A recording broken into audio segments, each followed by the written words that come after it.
نبئ عبادي أني أنا الغفور الرحيم وأن عذابي هو العذاب الأليم.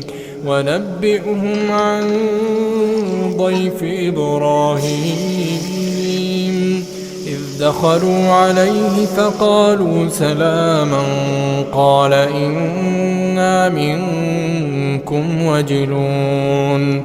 قالوا لا توجل إنا نبشرك بغلام عليم. قال أبشرتموني على أن مسني الكبر فبم تبشرون.